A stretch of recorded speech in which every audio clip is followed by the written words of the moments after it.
class, binibining ni Paul Virgilio ang inyong magiging guro sa Arading Panlipunan 9. Bago tayo dumako sa ating panibagong aralin, kakaroon muna kayo ng isang maikling aktibidad kung saan magkakaroon kayo ng ideya kung saan patungkol ang paksang tatalakayin natin ngayong araw. At ang aktibidad na ito ay pinamagatan kong hulaan mo ako. Makinig kayong lahat class dahil babanggitin ko ang panuto. Hatiin ko ang klase sa dalawang grupo. Ito ang unang grupo at ito naman ang pangalawang grupo. Ipapakita ako ng mga larawan at isusulat mo sa harapan kung ano ang nasa larawan. Naiintindihan ba? Kung ganon, maaari na tayong magsimula. Ano ang nasa larawan na ito? Unang grupo? Tama, ito ay teacher. Ano naman ang pangalawang larawan? Pangalawang grupo. Tama, ito naman ay ang driver. Base sa inyong naging activity class, may ideya na ba kayo kung ano ang paksang tatalakayin natin ngayong araw? Tama, ito ay patungkol sa ang sektor ng paglilingkod. Ang sektor ng paglilingkod ay bahagi ng ekonomiya na nagbibigay ng serbisyo sa halip na yaring produkto. So class, ang sektor ng paglilingkod ay isa sa pinakamalaking bahagi ng ekonomiya dahil ito ay nakapokus sa pagbibigay ng serbisyo sa halip na yaring produkto. So sa madaling salita, imbis na nagpo-produce o nagpo-proseso ng mga bagay, sa sektor na ito is nagbibigay ng tulong, kaalaman, kakayahan sa mga tao para matugunan ang mga pangangailangan nila. Ang ilan sa mga halimbawa class ng mga serbisyo ay una ay ang kalusugan. Ang kalusugan tulad ng mga doktor, nurse ay sila yung gumagamot at nag-aalaga sa atin tuwing may sakit tayo. At ang pangalawa naman ay ang edukasyon. Tulad naman ng mga teachers, sila naman yung bibigay sa atin ng knowledge upang magkaroon tayo ng alaman sa mga bagay-bagay. At ang panghuli naman ay ang seguridad. Tulad ng mga bombero, sundalo, mga pulis, sila naman yung nagbibigay proteksyon sa mga mamamayan. Ngayon naman class, dumako naman tayo sa mga bumubuo sa sektor ng paglilingkod. Ang sektor ng paglilingkod ay binubuo ng iba't ibang industriya na may mahalagang papel sa ekonomiya. Narito ang ilang pangunahing industriya sa sektor na ito.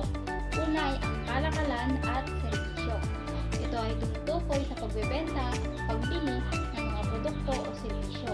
Sa madaling salita, ito ang sektor na namamahala sa pagpapalitan ng mga kalakal upang tugunan ang pangangailangan ng mga tao. Ang ilan sa mga halimbawa nito class ay mga mall, sari-sari stores, at online shop. Ang pangalawang industriya naman class na bumubuo sa sektor ng paglilingkod ay ang transportasyon. Ang transportasyon ito ay tumutukoy sa paggalaw ng mga tao, produkto o serbisyo mula sa isang lugar patungo sa iba pang lugar. Mahalaga ito dahil kung walang transportasyon, hindi makakarating ang mga produkto sa mga pamilihan at hindi makakapaglakbay ang mga manggagawa patungo sa kanilang trabaho. Ang ilang sa mga halimbawa nito ay ang mga pampublikong transportasyon tulad ng jeep, bus, tricycle at eroplano. Mga delivery services naman tulad ng Lalamove, Grab Express at GNT at Shopee Express. Ang pangatlong industriya naman class ay ang komunikasyon. Ang komunikasyon ay mahalaga sa pagpapalitan ng impormasyon sa pagitan ng mga tao, negosyo at iba pang sektor. Ito ang nagpapadali ng pakikipag-ugnayan ng mga mamimili, negosyante at iba pang mga industriya. Ang halimbawa nito class ay ang cellphone. At ang panghuling industriya naman na bumubuo sa sektor ng paglilingkod ay ang imbakan. Ang imbakan ay tumutukoy sa mga facility na ginagamit upang pansamantalang paglagyan ng mga produkto bago ito ipamahagi sa market. Mahalaga ito upang mapanatili ang kalidad at maiwasan ang pagkasira. Ang mga halimbawa ng warehouse o imbakan ay ang cold storage. Ngayon naman class, dumako naman tayo sa mga sektor ng paglilingkod. Una dyan ay mas mabilis sana ang pag-unlad ng sektor na ito kung maayos lamang sana ang politika at may kapayapaan sa Pilipinas. Tama, kapag magulo ang sistema ng gobyerno at maraming problema sa katiwalian, nahihirapan ang mga negosyo at serbisyo na lumago. Bukod dito, kung may mga kaguluhan sa isang lugar, natatakot ang mga tao na mamuhunan o magtayo ng negosyo kaya bumabagal ang pag-unlad ng sektor ng ito. Pangalawa naman class ay nababawasan din ang mga tinatawag na skilled worker ng ating bansa dahil sa panghihiwang bayan ng karamihan sa ating mga kababayan.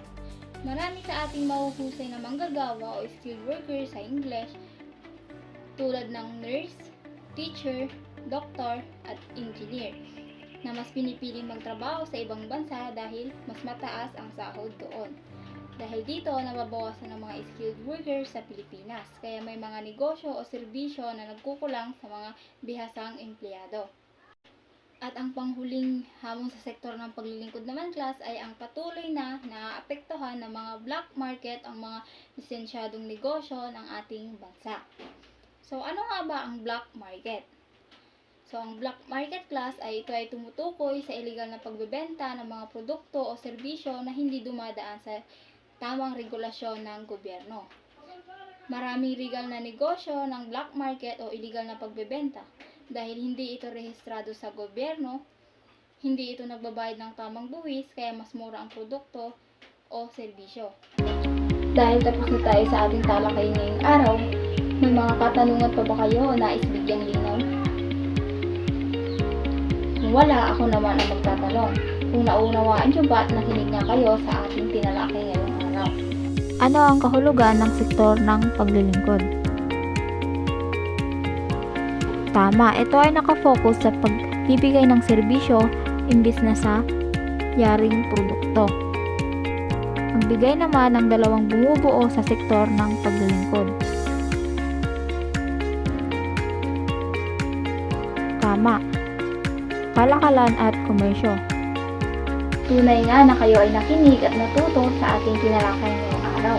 Kung ganon, paalam grade 9.